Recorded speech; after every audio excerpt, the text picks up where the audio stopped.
Democracy Now!, democracynow.org, The War and Peace Report. I'm Amy Goodman. We're in Clayton, Missouri, right next to Ferguson, Missouri, where we spent all last night. Today, we're standing in front of, well, the Clayton courthouse, where the grand jury has deliberated close to 24 times over the last few months before they came out with their decision yesterday, announced by the prosecutor, Bob McCullough. Our guest right now in New York, we're joined by Vince Warren. He's the executive director of the Center for Constitutional Rights, who will help us decide, will help us understand the decision that the grand jury made.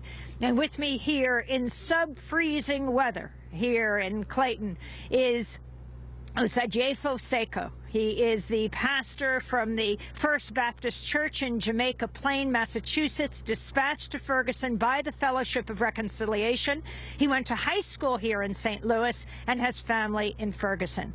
We're going to go first to Vince Warren. Vince, can you explain the grand jury decision? Yes, thanks, Amy, and good to see you, Sekou.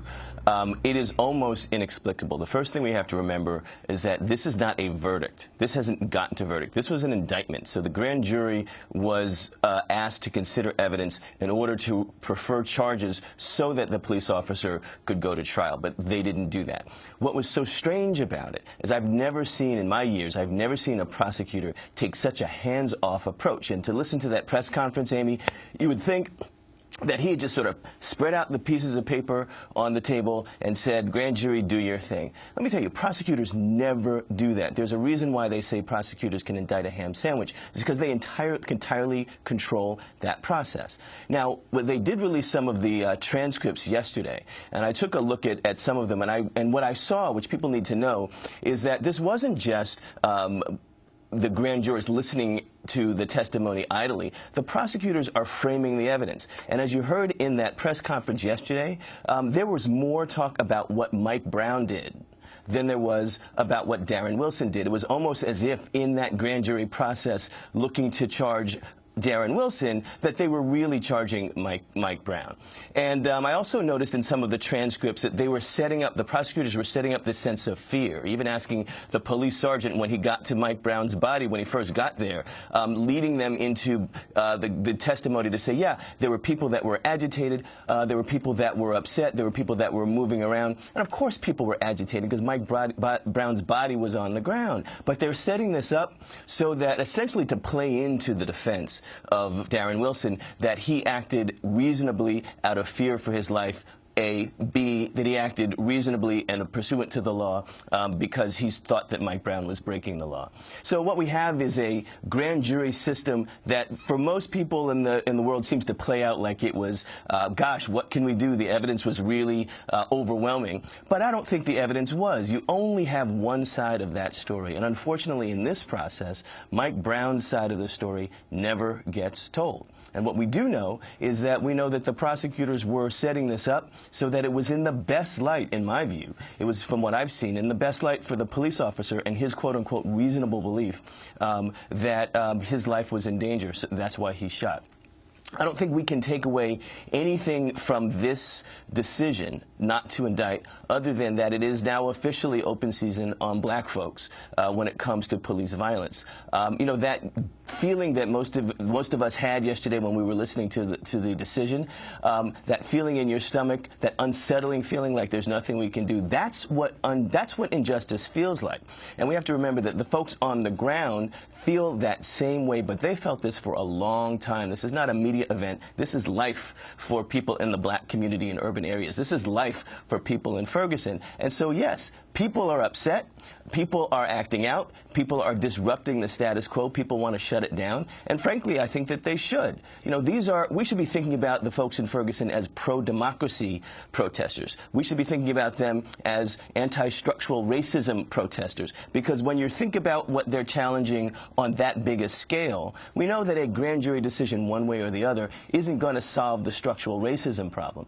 What solves the structural racism problem is getting to people like Bob McCullough umbrella so that he can't do the thing that he did in that press conference. If you noticed, he on the one hand said this was a justified shooting by the police officer, but then on the other hand said, oh, but we have to change the system. Now, those are completely inconsistent. It makes no sense. It makes no sense legally, and it certainly doesn't make any sense politically.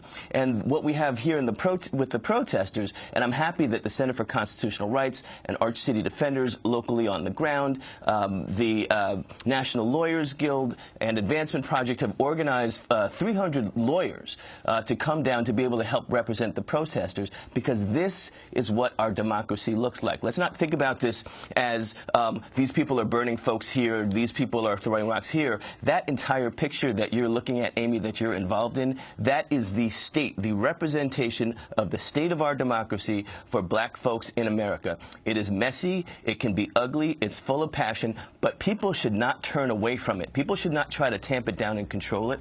People should begin to understand if that's what we're dealing with, if that's where we are as a society, we need to think about structural changes in order to make, to change the status quo.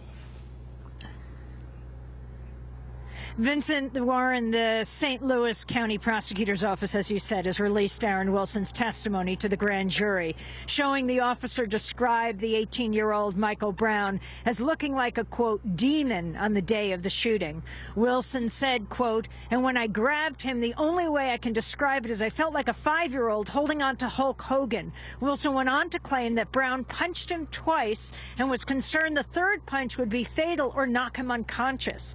He defended his decision to shoot Brown multiple times. Wilson said, quote, at this point, it looked like he was almost bulking up to run through the shots, like it was making him mad that I'm shooting at him.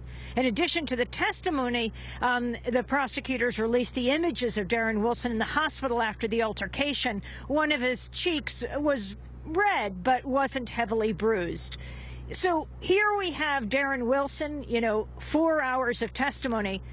Mike Brown was not there to give his side of the story.